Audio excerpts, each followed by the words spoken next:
चलिए आज सामाजिक विज्ञान पढ़ाने की कला को समझते हैं, बिल्कुल थ्योरी से लेकर क्लासरूम के प्रैक्टिस तक। तो सबसे बड़ा सवाल यही है ना, कि हम स्टूडेंट्स को दुनिया के बारे में ऐसे कैसे सिखाएं कि वो इसके लिए सच में तैयार हो सकें। तो इस पूरे विश्लेषण में हम यही सफर तय करेंगे, बिल्कुल बेसिक सिद्धांतों से लेकर क्लासरूम में इस्तेमाल होने वाली मजेदार टेक्निक्स तक। ये रहा हमारा रोड मैप।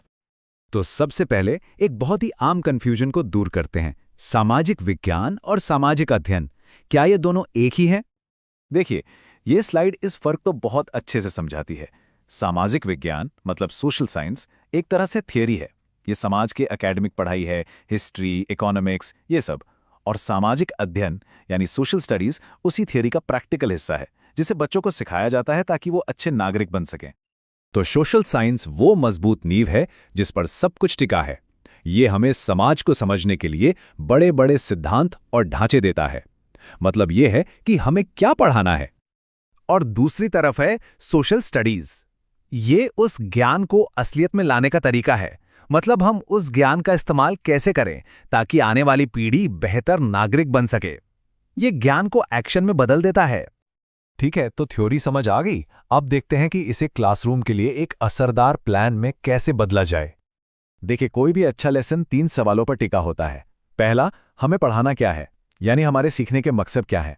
दूसरा, हम इसे पढ़ाएंगे कैसे, कौन सी स्ट्रैटेजी सबसे अच्छी रहेगी। और तीसरा, हम ये कैसे जानेंगे कि स्टूडेंट्स ने सच में कुछ सीखा है, मतलब उनका मूल्यांकन कैसे होगा। ये प्लानिंग की 3 सबसे ज़रूरी चाबियां हैं। और ये प्रोसेस एक बड़े लेवल से शुरू होता है। पहले बनता है यूनिट प्लान, जो कई हफ्तों का सिलेबस होता है। फिर आता है लेसन प्लान, जिसमें हर दिन की एक्टिविटी लिखी होती है। और सबसे ज़रूरी, इसमें हमेशा बदलाव की गुंजाइश रहती है, ताकि हर तरह के बच्चे, चाहे उनकी ज़रूरतें कुछ भी हों, सीख सकें। तो अब जब प्लान तैयार है तो सबसे बड़ा सवाल आता है पढ़ाने के तरीके का। और यहाँ पर हमें पारंपरिक लेक्चर मेथड से आगे सोचना होगा। हम सब जानते हैं कि लेक्चर मेथड में क्या होता है। टीचर बोलते रहते हैं और स्टूडेंट्स बस सुनते रहते हैं। हाँ, सिलेबस जल्दी खत्म हो जाता है, पर इसमें स्टूडेंट्स की अपनी सोच और समझ ज्यादा विकसित नहीं हो पाती। तो इसका उपाय क्या है? उपाय है एक्टिव लर्निंग, जैसे कि डिस्कशन मेथड, जहां बच्चे आपस में बहस करते हैं, तर्क करना सीखते हैं। या फिर सोर्स मेथड, जिसमें वो सीधे पुराने दस्तावेजों को देखते हैं, उन्हें असलियत का एहसास होता है। रोल प्ले से वो अलग अलग नजरियों को समझते हैं। और प्रोजेक्ट मेथड तो कमाल का है, जहां स्टूडेंट्स मिलकर किसी असली प्रॉब्लम पर काम करते हैं। ये सब तरीके सीखने को एक बोरिंग काम से एक मजेदार खोज बना देते हैं। और प्रोजेक्ट मेथड का एक पूरा स्ट्रक्चर होता है। ये बस कोई भी काम दे देना नहीं है। पहले एक सिचुएशन दी जाती है, फिर स्टूडेंट्स प्रोजेक्ट चुनते हैं, उसकी प्लानिंग करते हैं, उस पर काम करते हैं, और आखिर में उसे जांचते और परखते हैं। ये सीखने का एक पूरा सफर है। अब जब पढ़ाने के तरीके बदल रहे हैं तो जाहिर है कि टीचर की भूमिका भी बदलेगी। ये बदलाव बहुत बड़ा है। एक टीचर सेंटर्ड क्लासरूम से हम लर्नर सेंटर्ड क्लासरूम की तरफ जा रहे हैं।